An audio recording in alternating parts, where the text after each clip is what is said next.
Hello everyone, this is Avni Yadav and welcome to legal aid. आज इस वीडियो में हम लोग डिस्कस करेंगे सोशल प्रोसेसेस का पार्ट 6 विच इज़ कॉन्फ्लिक्ट। तो चलिए शुरू करते हैं।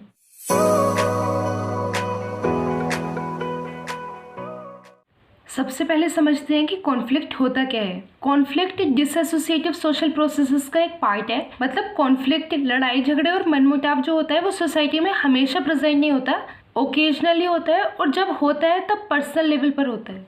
Conflict is a process of seeking rewards by weakening the competitors. मतलब जब कॉम्पिटिटर्स गलत तरीकों को यूज़ करके रिवॉर्ड्स जीतने की कोशिश करते हैं उसको बोला जाता है कॉन्फ्लिक्ट। इसके बाद देखते हैं definitions. First is J.H. Fisher. Conflict is the social process in which individual or groups seek their ends by directly challenging other by violence or threat of violence. Conflict एक ऐसा सोशल प्रोसेस है जिसमें कि individuals और groups जो हैं वो दूसरे कॉम्पिटिटर्स को डायरेक्टली चैलेंज करते हैं, या तो वायलेंस के थ्रू या फिर डराकर और धमकाकर। Second definition is given by A.W. Green.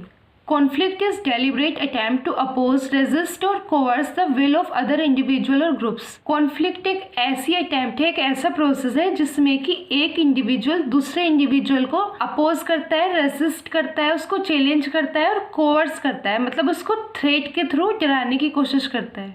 और इंडिविजुअल्स ये सब क्यों करते हैं? या तो रिकॉग्निशन पाने के लिए या फिर अवार्ड्स और प्राइजेस जीतने के लिए। इसके बाद देखते हैं features of conflict. First is personal activity. Conflict is personal and its aim is to eliminate the opposite party. Conflict का मतलब होता है मनमुटाव या फिर छोटे मोटे लड़ाई झगड़े।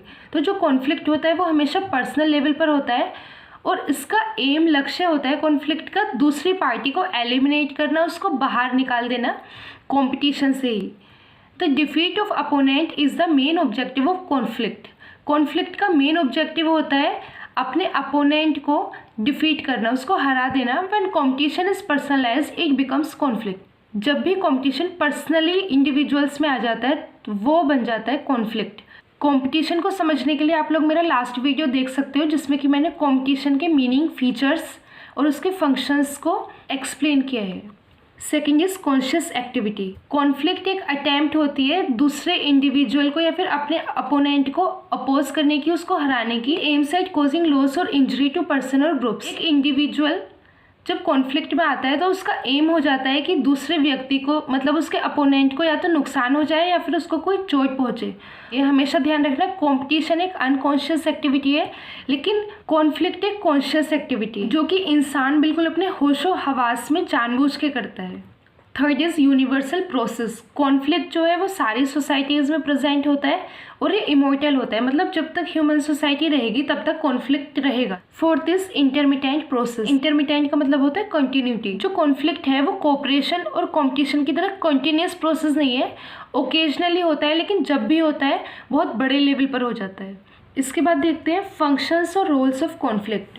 कॉन्फ्लिक्ट के जो फंक्शंस हैं हम दो तरह से पढ़ेंगे, पॉजिटिव फंक्शंस और negative functions. So first positive function is it promotes the solidarity and fellow feeling among individuals and groups specially in situations of war and emergency. जब भी वॉर या इमरजेंसी की सिचुएशन होती है तो जो कॉन्फ्लिक्ट होता है वो लोगों में पैट्रियोटिज्म, मतलब देशभक्ति की, और सोलिडेरिटी की फीलिंग डेवलप करता है।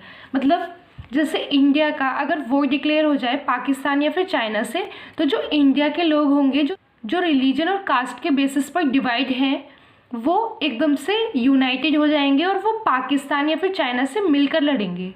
Second is conflict leads to redefinition of value system among the individuals which were in conflict.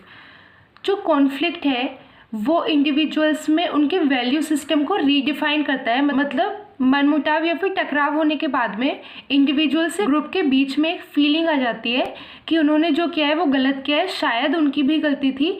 तो मतलब पछतावे वाली जो फीलिंग होती है वो कॉन्फ्लिक्ट के बाद ही आती है। तो कॉन्फ्लिक्ट का ये भी एक पॉजिटिव फंक्शन है। Third is it act as a cementing factor the establishment of relationships with friends and family. ऐसा बोला जाता है ना कि लड़ाई झगड़े होने के बाद प्यार और ज़्यादा बढ़ जाता है, तो इसका वही मतलब है कि जब भी फैमिली या फिर फ्रेंड्स में आपस में कॉन्फ्लिक्ट होता है तब उनकी जो रिलेशनशिप है वो और ज़्यादा स्ट्रॉन्ग हो जाती है। इसके बाद हम लोग समझते हैं negative functions. First is it changes the relative status of the conflicting parties, for example Germany and Japan after world war second. Conflicting parties जो होती हैं, जो आपस में एक दूसरे से लड़ती हैं, उनका स्टेटस चेंज कर देता है, जैसे कि वर्ल्ड वॉर सेकेंड में हुआ था जर्मनी और जापान के बीच में। मतलब लड़ाई होने के बाद में इनके जो स्टेटस था जर्मनी और जापान का, वो कहीं ना कहीं डिग्रेड हो गया है।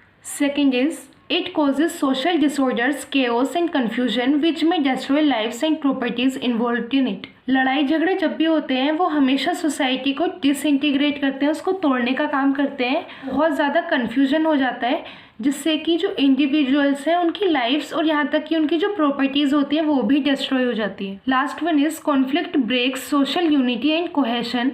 Conflict weakens the solidarity of groups by diverting members' attention from group objectives। जो कॉन्फ्लिक्ट है वो सोसाइटी की यूनिटी को ख़त्म कर देता है, क्योंकि जो कॉन्फ्लिक्ट है वो ग्रुप्स के जो ऑब्जेक्टिव होते हैं उनके ऑब्जेक्टिव से उनको पूरी तरह से डाइवर्ट कर देता है।